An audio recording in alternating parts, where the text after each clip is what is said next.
ખંભાળિયા વિસ્તાર વિકાસ મંડળ કે જેને આપણે ખાડા ત્યાં ટૂંકા નામે ઓળખીએ છીએ એનો ડેવલપમેન્ટ પ્લાન 2047 સુધીના વિઝનને ધ્યાનમાં રાખી અને તૈયાર કરવામાં આવે છે અને આપણે ગેઝેટમાં પ્રસિદ્ધ કરેલો છે.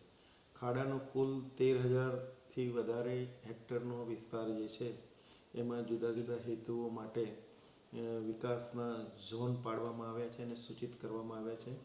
45 મીટરનો 22 કિલોમીટર જેટલો લાંબો પહોળો રિંગ રોડ સૂચિત કરવામાં આવે છે. આ ઉપરાંત નાના મોટા 30 મીટર, 18 મીટર, 45 મીટરની પહોળાઈના કુલ 122 કિલોમીટરના રસ્તા પણ આપણે પ્રપોઝ કર્યા છે. વોટર બોડીથી નજીક રિક્રિએશન ઝોનને પણ આપણે સૂચવ્યા છે અને આ નોટિફિકેશન 27 જાન્યુઆરીએ આપણે ગેઝેટમાં પ્રસિદ્ધ કર્યું છે.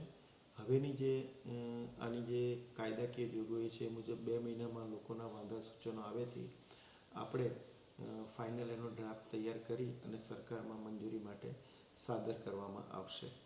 આ વિકાસ નકશો છે ખાડાની કચેરીએ એના વર્કિંગ અવર્સ દરમિયાન કોઈને પણ જોવો હોય તો એ જોઈ શકશે અને હું આશા રાખું છું કે ઘણા લાંબા સમયથી ખાડા વિસ્તારનો ડેવલપમેન્ટ પ્લાન ખાડાની જ્યારથી રચના થઈ પછી ડેવલપમેન્ટ પ્લાન કોઈને કોઈ કારણસર લાંબા સમય સુધી આપણે જાહેર નહોતા કરી શક્યા.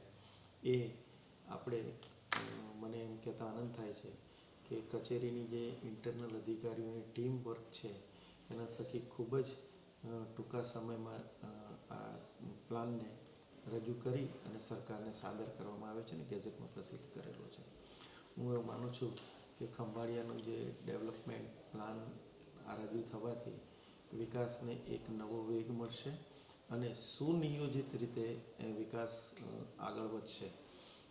સાથે સાથે કાયદાની જે જોગવાઈઓ જોતા જે નાના મોટા અત્યારે બાંધકામના પ્રશ્નો પણ હતા, મંજૂરીઓના પ્રશ્નો, એ પણ હવેથી એના સોલ્વ થઈ જશે અને આના આધારે શરતી પરવાનગીઓ પણ ખાડાના સીઈઓ દ્વારા કાયદાની જોગવાઈઓને ધ્યાને લઈ અને આપવામાં આવશે, જેથી કરી અને કોઈ અલ્ટરેશન, નાનું મોટું મેન્ટેનન્સ વગેરે નાના મોટા બીજા રહેણાંકના વ્યક્તિગત બાંધકામો એ બધી બાબતોનો પણ પ્રશ્નોનો ઝડપથી નિકાલ થઈ શકે. ઇમ્પેક્ટની પણ લાંબા સમયથી જે પડતર રજૂ આ કારણે હતી, હું માનું છું કે એ પણ ઝડપથી એનું ક્લિયરન્સ મળી જશે.